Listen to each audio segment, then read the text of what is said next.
اور جہاں الہ کا لفظ آیا ہے وہاں ساتھ شرک کی نفی بھی کی گئی ہے کہ لا الہ الا انت یا لا الہ الا اللہ. پھر یہ ہے کہ اللہ سبحانہ و تعالیٰ نے اپنا یہ نام خود رکھا ہے، اضافت کے ساتھ بھی اور اس کے بغیر بھی. اور حقیقت یہ ہے کہ تمام انبیاء بھی اس نام کو استعمال کرتے رہے ہیں. ہم دیکھتے ہیں کہ سورۃ البقرہ میں اللہ تعالیٰ کا ارشاد ہے. اللہ تعالیٰ جب یعقوب علیہ السلام کی وفات کا وقت ذکر کرتے ہیں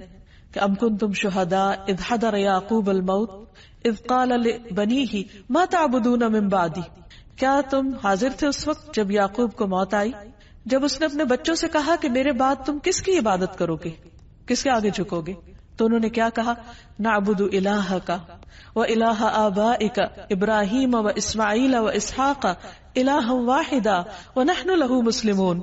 ہم تیرے معبود نعبد الہک، اس کی عبادت کریں گے. یہاں بھی لفظ الہ استعمال ہوا ہے کہ جب عبادت کی بات ہے تو پھر ساتھ ہی الہ کا لفظ آ جاتا ہے کہ وہ خاص معبود جو عبادت کا مستحق ہے. تو تیرے معبود اور تیرے آبا یعنی ابراہیم، اسماعیل، اسحاق، ان سب کے الہ کی جو ایک ہی الہ ہے اس کی ہم سب عبادت کریں گے. تو گویا یعقوب علیہ السلام اپنی اولاد کو ایک اللہ الہ کی عبادت کی تاکید کر کے گئے، وصیت کر کے گئے. پھر اسی طرح اللہ کا نام الہ اللہ تعالی کی ذات اور اس کی صفات پر دلالت کرتا ہے. یعنی اللہ تعالی کا یہ نام جو ہے وہ اس کی صفات کو بھی بیان کرتا ہے. اور حقیقت یہ ہے کہ یہ صرف اللہ سبحانہ تعالیٰ ہی کے لیے ہے. یہاں یہ بات بھی یاد رہے کہ اللہ سبحانہ تعالیٰ نے خود اپنے ساتھ دوسرے الہوں کا انکار کیا ہے. قرآن مجید میں اللہ تعالیٰ فرماتے ہیں سورۃ المؤمنون میں مَتَّخَذَ اللَّهُ مِن وَلَدٍ، اللہ نے کوئی اولاد نہیں بنائی، وَمَا كَانَ مَعَهُ مِنْ إِلَٰهٍ، اور اس کے ساتھ کبھی کوئی الہ رہا ہی نہیں، کوئی اور الہ ہے ہی نہیں، نہ تھا نہ ہے اور نہ کبھی ہو سکتا ہے. کیوں؟ اس کے لیے بہت خوبصورت دلیل دی گئی کہ اذا لذهب كل الہ بما خلق، اگر کوئی اور الہ ہوتا تو وہ جو اس نے بنایا ہوتا وہ اپنے ساتھ لے جاتا،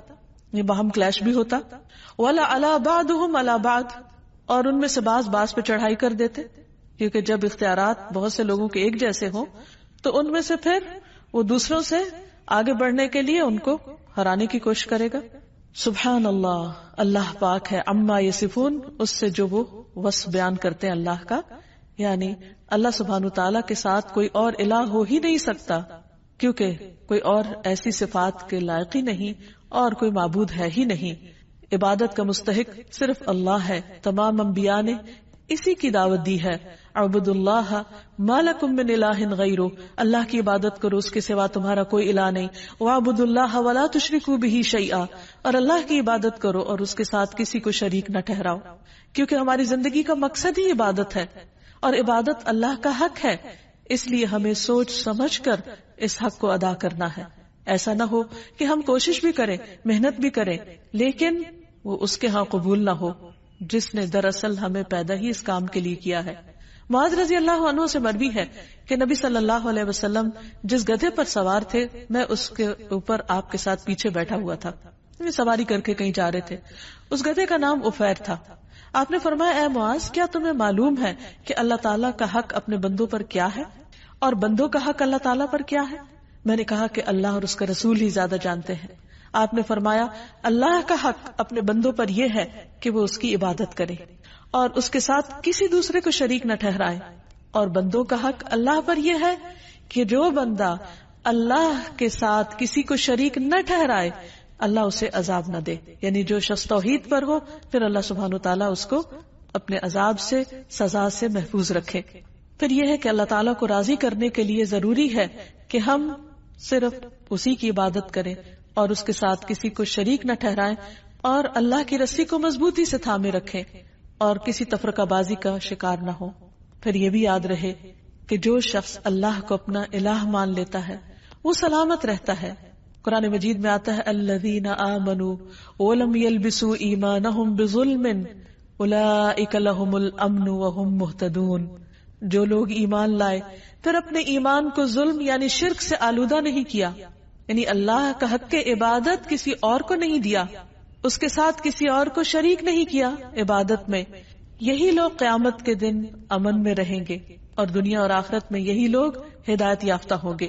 پھر اگر کوئی شخص اللہ سبحانہ و تعالیٰ کی حفاظت حاصل کرنا چاہتا ہے، یعنی اس کے عذاب سے اللہ کی پناہ میں رہنا چاہتا ہے،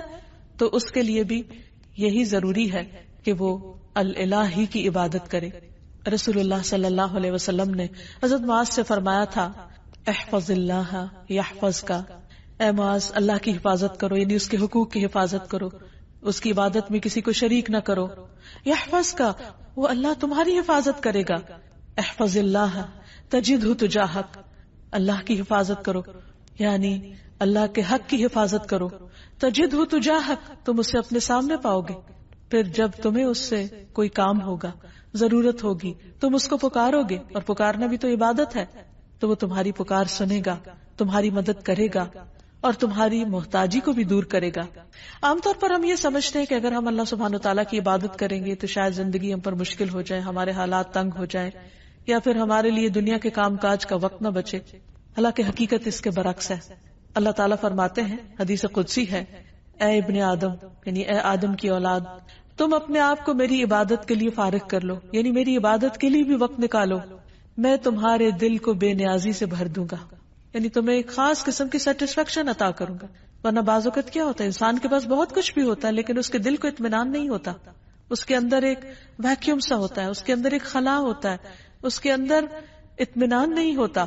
وہ بہت کچھ کرتے ہوئے بھی یوں سمجھتا ہے کہ جیسے وہ کچھ کر نہیں پا رہا، اسے اپنا مطلوب حاصل نہیں ہو رہا، کیونکہ مطلوب حاصل اسی وقت ہو سکتا ہے جب وہ اللہ کو اپنا مطلوب بنائے اور اس کی عبادت کرے. تو اللہ تعالیٰ کا یہ وعدہ ہے کہ جو شخص اللہ کی عبادت کے لیے وقت نکالے گا، مثلا وقت پر نماز پڑھے گا، وقت پر اپنے فرائض ادا کرے گا، اللہ سبحانہ وتعالیٰ اس کے دل کے اندر ایک غنا پیدا کر دیں گے اور تمہارا فقر یعنی محتاجی دور کر دوں گا، وہ خلا دور کر دوں گا. لیکن اگر تم ایسا نہیں کرو گے تو میں تمہارے دونوں ہاتھ کاموں میں مشغول کر دوں گا، انتہائی مصروف ہو جاؤ گے، اور اس کے باوجود تمہارا فقر، تمہاری محتاجی، تمہاری ضرورت دور نہیں ہوگی. یعنی خواہ انسان کے پاس کتنا کچھ بھی ہو، اس کے اندر یہی ایک احساس ہوگا کہ ابھی میرے پاس کچھ نہیں. سب کچھ ہوتے ہوئے بھی اس کو اللہ کی نعمتیں یاد نہیں رہیں گی، اور اس کے دل کے اندر ایک خوف اور ایک پریشانی اور ایک بے چینی سی رہے گی. اس کے برعکس جو لوگ عبادت کریں گے وہ دنیا میں بھی مطمئن رہیں گے اور آخرت میں بھی اللہ کے عرش کے سائے میں اور جنت میں ہوں گے. نبی صلی اللہ علیہ وسلم نے فرمایا، 7 قسم کے لوگوں کو اللہ تعالیٰ اس دن اپنے عرش کے سائے تلے جگہ عطا فرمائیں گے جس دن اس کے سائے کے سوا کوئی سایہ نہ ہوگا. ان میں سے ایک وہ نوجوان جس کی جوانی اللہ کی عبادت میں گزری، کیونکہ بہت سے لوگ جوانی کی حالت میں اللہ تعالیٰ کی طرف رجوع نہیں کرتے. وہ سوچتے ہیں کہ جوانی تو دنیا میں انجوائے کرنے کے لیے ہے، دنیا کمانے کے لیے، جب سب کچھ کر چکیں گے، جب سارے شوق پورے کر لیں گے تو ہاں پھر بڑھاپے میں اللہ کی عبادت کے لیے اپنے آپ کو فارغ کر لیں گے، ریٹائرمنٹ کی عمر میں پھر عبادت ہو جائے گی. نہیں، ہمیں نہیں معلوم کہ ہم ریٹائرمنٹ کی عمر کو پہنچتے ہیں یا نہیں، بڑھاپے والی زندگی ملتی بھی ہے یا نہیں، اور اگر ملے بھی تو وہ اپنے 700 تکلیفیں لے کر آتا ہے، پھر وہ تو سب سے نکمی عمر ہوتی. تو کیا کسی مومن کو یہ زیب دیتا ہے کہ وہ اپنی زندگی کا بہترین حصہ تو اس فانی دنیا کے لیے خرچ کرے، اس فانی دنیا میں استعمال کرے، اور اپنی زندگی کا نکما حصہ اللہ سبحانہ وتعالیٰ کو دے؟ تو اسی لیے جو لوگ اپنی زندگی کا بہترین حصہ یعنی جوانی اللہ کی عبادت میں گزاریں گے، اللہ تعالیٰ کی طرف سے عائد کردہ جو فرائض ہیں ان کو پورا کرتے ہوئے گزاریں گے، اللہ تعالیٰ کی اطاعت اور فرما برداری میں گزاریں گے، تو اللہ سبحانہ وتعالیٰ قیامت کے اس طویل دن جو ایک دن 50,000 سال کا ہے، جس دن سورج بہت قریب آ چکا ہوگا، اس دن اللہ تعالیٰ ایسے لوگوں کو اپنے عرش کے سائے تلے جگہ دیں گے. نبی صلی اللہ علیہ وسلم نے یہ بھی فرمایا، جو شخص اللہ کی عبادت اس طرح کرے کہ اس کے ساتھ کسی کو شریک نہ کرے، اور شرک کرنے میں صرف ایسا نہیں کہ غیر اللہ یا ایسے آبجیکٹس کی پوجا کرنا جو اللہ نے تخلیق کیے ہیں، بلکہ اس میں ریاکاری کرنا، شو آف کرنا، لوگوں کو خوش کرنے کے لیے دین کے کام کرنا. اگر انسان صرف اور صرف اللہ کی رضا کے لیے اچھے کام کرتا ہے، نماز قائم کرتا ہے، زکوٰۃ دیتا ہے، اللہ کی بات سنتا ہے اور مانتا ہے، تو اللہ تعالیٰ اسے جنت کے 8 دروازوں میں سے داخل ہونے کا اختیار دے دے گا کہ جس سے چاہو چلے جاؤ، جو تمہیں پسند ہے اس سے اندر آ جاؤ. یعنی کس قدر شاندار ویلکم ہوگا ایسے شخص کا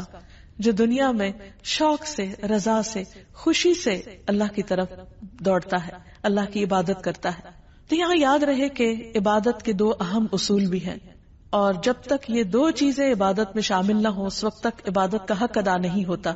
پہلی چیز اخلاص ہے کہ انسان جو کچھ اللہ کے لیے کرے بس وہ پھر اللہ ہی کے لیے کرے، کسی اور کے لیے نہیں کرے، اس کی نیت صرف اللہ کے لیے خالص ہو، وہ اس کو خوش کرنے کے لیے، اس کی رضا کے لیے، اس کی محبت حاصل کرنے کے لیے،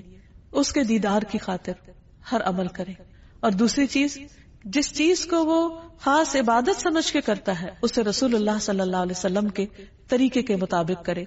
کیونکہ جب عمل خالص ہوگا تو وہ اس کی باطن کی خوبصورتی کی دلیل ہے۔ اور جو شخص سنت کی پیروی کرتا ہے تو نبی صلی اللہ علیہ وسلم کا عمل سب سے خوبصورت عمل تھا۔ اللہ سبحانہ تعالیٰ نے آپ کو اسوۃ حسنہ بنا کر بھیجا، لقد کان لکم فی رسول اللہ اسوۃ حسنہ، تمہارے لیے اللہ کے رسول صلی اللہ علیہ وسلم کی زندگی میں خوبصورت نمونہ ہے۔ تو یہ خوبصورت نمونہ جب کوئی شخص اختیار کرتا ہے تو اس کی زندگی حقیقت میں خوبصورت ہو جاتی، اس کے سارے اعمال، اس کے طور طریقے خوبصورت ہو جاتے ہیں، اور ایسا شخص ایک بہترین حالت میں اللہ سبحانہ تعالیٰ کے سامنے حاضر ہوگا۔ اللہ تعالیٰ ہمیں بھی ان لوگوں میں شامل کر لے کہ جو احسن طریقے پر اللہ کی عبادت کرتے ہیں، ایسی عبادت جو اس کو پسند آ جائے۔ اسی لیے نبی صلی اللہ علیہ وسلم نے اچھی عبادت کا جو کرائیٹیریا بتایا وہ کیا ہے کہ تم اس طرح اللہ کی عبادت کرو گویا تم اس کو دیکھ رہے ہو، اور اگر یہ کیفیت نہ ہو تو یہ تو ضرور یاد رکھو کہ وہ تمہیں دیکھ رہا ہے۔ تو جو بھی شخص یہ سوچ کر اللہ کی عبادت کرے گا کہ وہ اس وقت اللہ کی نگاہ میں ہے، تو وہ لوگوں کے سامنے ہو یا تنہائی میں ہو، وہ اچھے کام ہی کی کوشش کرے گا، وہ اپنے ہر کام کو بہترین طریقے پر انجام دینے کی کوشش کرے گا، کیونکہ اس کا یہ احساس اس کے کام کی کوالٹی پر اثر انداز نہیں ہونے دے گا۔ نبی صلی اللہ علیہ وسلم نے ایک خوبصورت دعا سکھائی ہے ہر نماز کے بعد پڑھنے کے لیے، اللہم اعنی علی ذکرک و شکرک و حسن عبادتک، اے اللہ اپنا ذکر، اپنا شکر اور اپنی خوبصورت عبادت کی توفیق عطا فرما، اس پر میری مدد فرما، کیونکہ انسان کے ساتھ بہت سی مشکلات بھی ہیں، خود اس کا اپنا نفس اندر سے بعض اوقات ایسے فتنے میں مبتلا ہو جاتا ہے کہ عبادت کی حلاوت ختم ہو جاتی ہے۔ اسی طرح بعض اوقات شیطان کے ڈالے ہوئے وسوسے یا لوگوں کی باتیں، باہر کا ماحول انسان پر اثر انداز ہوتا ہے اور وہ اللہ سبحانہ وتعالیٰ کی عبادت کا حق ادا نہیں کرتا یا عبادت کو انجوائے نہیں کرتا۔ اس لیے جو ہی ایک عبادت مکمل ہو تو اگلی عبادت کے لیے، یعنی ایک نماز کے اختتام پر اگلی نماز کے لیے اور اگلی مزید عبادات کے لیے انسان دعا کرے، کیونکہ اللہ کی عبادت پر اللہ تعالیٰ ہی بہترین طریقے پر مدد کر سکتے ہیں۔ پھر اسی طرح یہ ہے کہ انسان اپنی عبادات میں کمی کوتاہی نہ کرے۔ اب دیکھیے کہ ذرا تھوڑی دیر کے لیے سوچئے کہ مثلاً اگر آپ کا حق کسی پر ہو اور وہ اس کو ادھورے طریقے سے ادا کرے تو آپ کو کیسا لگے گا؟ مثلا کسی نے آپ سے قرض لیا اور جب وہ واپس کرے تو آدھا کرے، کسی نے آپ سے کسی چیز کے دینے کا وعدہ کیا اور پھر اس کو پورا نہیں کیا، تو اس پر آپ کی کیفیت کیا ہوگی؟ اس بات سے اب اس معنی اور مقصد کو سمجھیے کہ اللہ سبحانہ وتعالیٰ نے ہم پر کچھ فرائض اور کچھ عبادات لازم کی جن کو ہمیں ہر صورت ادا کرنا ہے۔ مثلا دن میں 5 نمازیں فرض ہیں۔ اب اگر کوئی شخص یہ کہے کہ میں نے 4 پڑھ لیے، کیا یہ کم ہے؟ یہ بھی تو بہت ہے۔ نہیں، اللہ سبحانہ وتعالیٰ نے 5 کا حکم دیا ہے، ہم اسے اپنی مرضی سے 4 نہیں کر سکتے یا 3 نہیں کر سکتے، اور اسی طرح اپنی مرضی سے 6 بھی نہیں کر سکتے ان کو، کیونکہ اتنا ہی کرنا ہے، اسی طرح کرنا ہے جیسا کرنے کا اللہ سبحانہ وتعالیٰ نے حکم دیا، تبھی عبادت کا حق ادا ہوگا۔ عبادت کا مطلب ہوتا ہے مکمل اطاعت، اور اگر ہم بات ہی نہیں مان رہے تو پھر اپنی مرضی سے جو بھی چاہیں کرے وہ عبادت شمار نہیں ہوگی۔ ہاں، اللہ کی رضا، اللہ کی پسند، اللہ کی خوشی کے لیے چھوٹا سا کام بھی کرے، ایک لقمے جیسی چیز بھی اللہ کے راستے میں خیرات کر دے، اللہ سبحانہ وتعالیٰ اسے خوشی سے قبول کرتے ہیں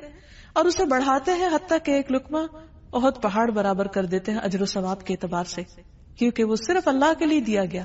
وہ صرف اللہ کی رضا اور اللہ کی خوشی میں اللہ کی خاطر خرچ کیا گیا، تو اللہ سبحانہ وتعالیٰ اس کی بہترین طریقے پر قدردانی فرماتے ہیں۔ تو ہمیں نہ عبادت میں اضافے کا حق حاصل ہے اور نہ عبادت میں کوتاہی کا۔ یہاں یہ یاد رہے کہ اللہ سبحانہ وتعالیٰ نے ہم پر جو عبادت فرض کی ہے، ہمیں اس میں اختیار نہیں دیا گیا کہ ہم اپنی مرضی سے اس عبادت میں کچھ اضافہ کر دیں یا پھر اس میں کچھ کمی کر دیں، کیونکہ عبادت کی اصل روح اطاعت ہے، فرما برداری ہے، اللہ کے حکم کی تابع داری ہے۔ انس رضی اللہ عنہ سے مروی ہے کہ ایک آدمی نبی صلی اللہ علیہ وسلم کی خدمت میں حاضر ہوا اور عرض کی، اے اللہ کے رسول صلی اللہ علیہ وسلم، یہ بتائیے کہ اللہ تعالیٰ نے کتنی نمازیں فرض کی ہیں، یعنی جن کی پابندی ہم پر لازم ہے؟ آپ نے فرمایا، اللہ نے اپنے بندوں پر 5 نمازیں فرض کی۔ اس نے پوچھا، ان سے پہلے یا بعد میں تو کوئی نماز فرض نہیں، یعنی ان کے علاوہ فرض کے درجے میں تو نہیں کچھ؟ آپ نے 3 بار یہ فرمایا کہ اللہ نے اپنے بندوں پر 5 نمازیں فرض کی ہیں۔ اس پر وہ کہنے لگا، اس ذات کی قسم جس نے آپ کو حق کے ساتھ بھیجا ہے، میں اس میں کسی قسم کی کمی یا زیادتی نہیں کروں گا، یعنی 5 سے کم 4 بھی نہیں پڑھوں گا اور 5 سے زیادہ 6 بھی نہیں پڑھوں گا، بس اتنی ہی پڑھوں گا جتنی اللہ تعالیٰ نے مجھ پر فرض کی ہے۔ تو نبی صلی اللہ علیہ وسلم نے فرمایا، اگر یہ شخص سچا رہا، یعنی جو یہ کہہ رہا ہے اس نے ایسا ہی کیا، تو یہ جنت میں داخل ہوگا۔ عبادت کے سلسلے میں ایک اور بات یہ یاد رہے کہ عبادت میں شدت اور خود پسندی نہیں ہونی چاہیے، کیونکہ عبادت اللہ تعالیٰ کا حق ہے۔ نبی صلی اللہ علیہ وسلم نے فرمایا، ایک قوم ایسی آئے گی جو عبادت کرے گی حتیٰ کہ لوگ ان کی عبادت کی کثرت پر تعجب کریں گے، بڑے حیران ہوں گے کہ اتنے عبادت گزار ہیں، لیکن وہ اس عبادت کی وجہ سے خود پسندی کا شکار ہو جائیں گے، اپنے آپ کو بڑی چیز سمجھنے لگیں گے کہ ہم بہت نیک ہیں۔ وہ لوگ دین سے اس طرح نکل جائیں گے جیسے تیر شکار سے نکل جاتا ہے، کیونکہ اللہ تعالیٰ کو ایسی عبادت کی ضرورت نہیں۔ عبادت ہے دراصل اللہ کا حق، اللہ کو خوش کرنے کے لیے کرنا ہے، نہ کہ بندوں کو دکھانے کے لیے یا بندوں کے سامنے نیک بننے کے لیے۔ تو جس بندے کے اندر عبادت کا زوم آ جائے وہ اللہ سبحانہ وتعالیٰ کو پسند نہیں۔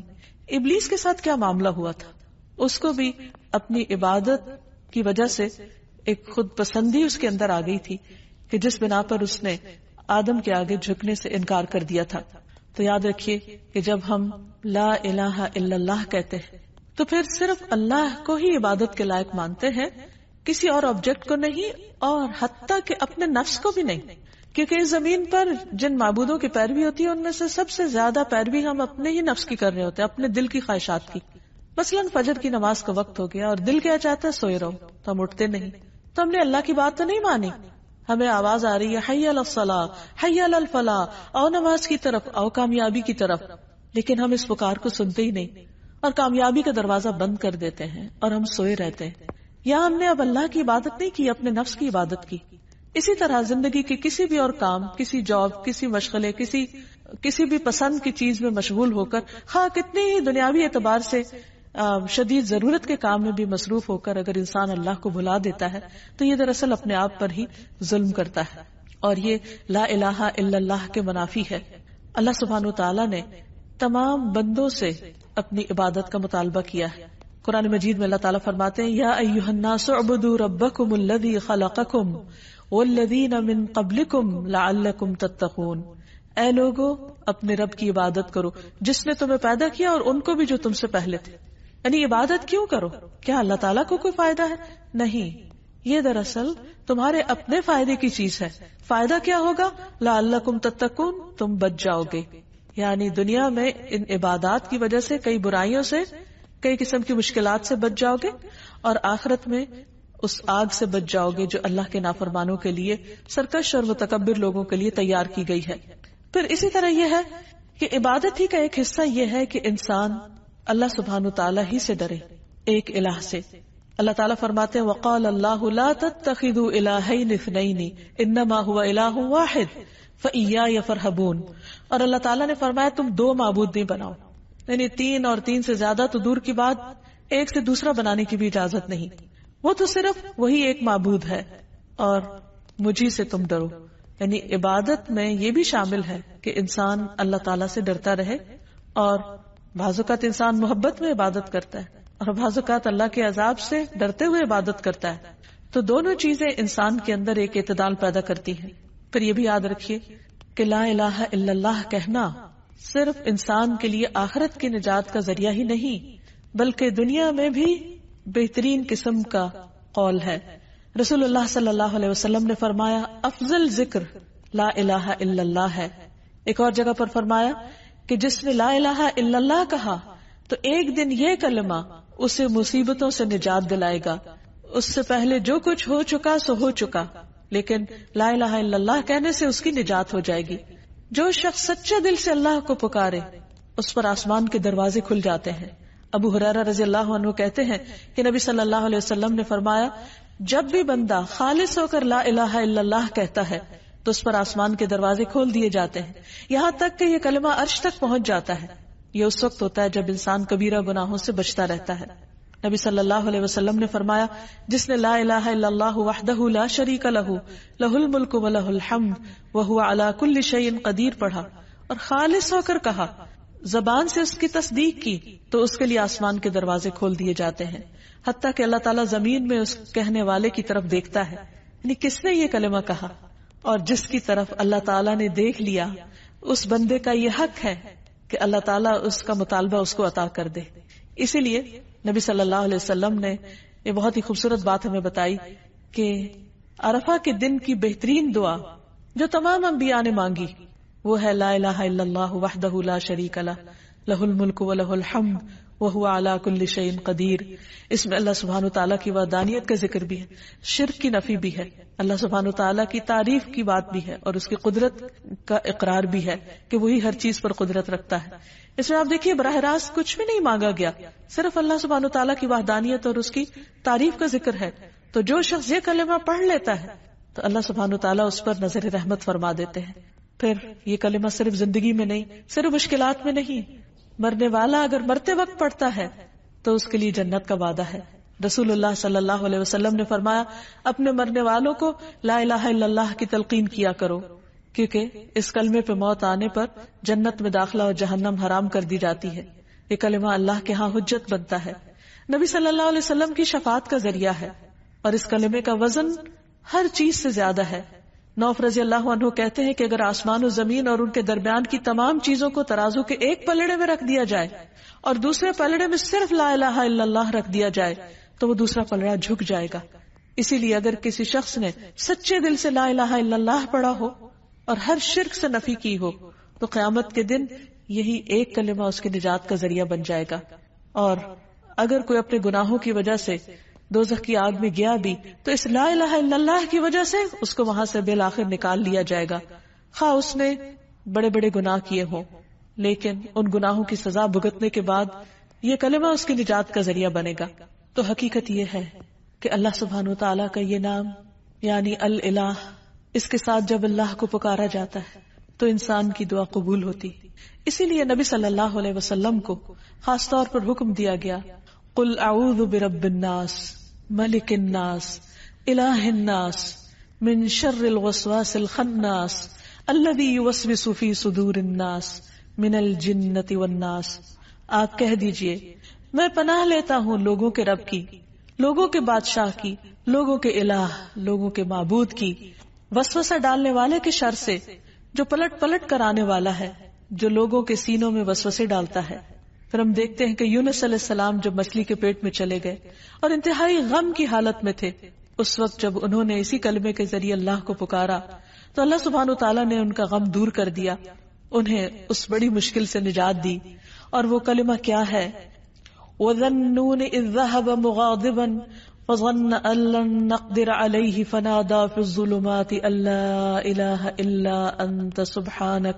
سُبْحَانَكَ إِنِّي كُنتُ مِنَ الظَّالِمِينَ۔ اور مچھلی والے کو جب وہ غصے سے بھرا ہوا چلا گیا، بس اس نے سمجھا کہ ہم اس پر گرفت تنگ نہ کریں گے، تو اس نے اندھیروں میں پکارا کہ تیرے سوا کوئی معبود نہیں، صرف اس الالہ کو پکارا، تو پاک ہے، یقیناً میں ظلم کرنے والوں میں سے ہو گیا ہوں۔ تو اللہ سبحانہ تعالیٰ نے انہیں وہاں سے نجات دی اور باقی سب مومنوں کو بھی بشارت دی، وَكَذَلِكَ نُنْجِي الْمُؤْمِنِينَ، کہ باقی مومنوں کو بھی ہم اسی طرح نجات دیں گے۔ اسی لیے نبی صلی اللہ علیہ وسلم جب کسی کرب کی حالت میں ہوتے، تکلیف کی حالت میں ہوتے تو پڑھتے لا الہ الا اللہ العظیم الحلیم، لا الہ الا اللہ رب العرش العظیم، لا الہ الا اللہ رب السماوات ورب الارض ورب العرش الکریم۔ اللہ صاحب عظمت اور بردبار کے سوا کوئی معبود نہیں، اللہ کے سوا کوئی معبود نہیں جو عرش عظیم کا رب ہے، اللہ کے سوا کوئی معبود نہیں جو آسمانوں اور زمین کا رب ہے اور عرش کریم کا رب ہے۔ تو جو شخص تنگی اور تکلیف میں اس دعا کو پڑھے گا، اللہ سبحانہ وتعالیٰ اس کی تکلیف کو دور کر دے گا، کیونکہ نبی صلی اللہ علیہ وسلم اس دعا کو پڑھا کرتے تھے۔ پھر سید الاستغفار میں بھی جب ایک بندہ کہتا ہے اللہم انت ربی لا الہ الا انت خلقتنی وانا عبدک، وأنا على عهدك ووعدك ما استطعت أعوذ بك من شر ما صنعت أبوء لك بنعمتك علي وأبوء بذنبي فاغفر لي فإنه لا يغفر الذنوب إلا أنت. اے اللہ آپ میرے رب ہیں، آپ کے علاوہ کوئی الہ نہیں، کوئی معبود نہیں، آپ نے مجھے پیدا کیا، میں آپ کا بندہ ہوں، اپنے عہد اور وعدے پر قائم ہوں، جتنی بھی مجھ میں استطاعت ہے، جتنی بھی ہمت ہے، میں آپ کے احسانات کا اقرار کرتا ہوں اور اپنے گناہوں کا بھی اعتراف کرتا ہوں، آپ مجھے بخش دیجئے کیونکہ آپ کے علاوہ گناہوں کو کوئی بھی معاف نہیں کر سکتا. تو جو شخص اس کلمے کو پڑھتا ہے، اس استغفار کو پڑھتا ہے جس کو سید الاستغفار، استغفار کا سردار کہا گیا، تو اگر شام کے وقت پڑھتا ہے اور رات کو ڈیتھ ہو جاتی ہے تو اللہ تعالیٰ اس کے سارے گناہ معاف کر دیں، اس کو جنت میں داخل کریں.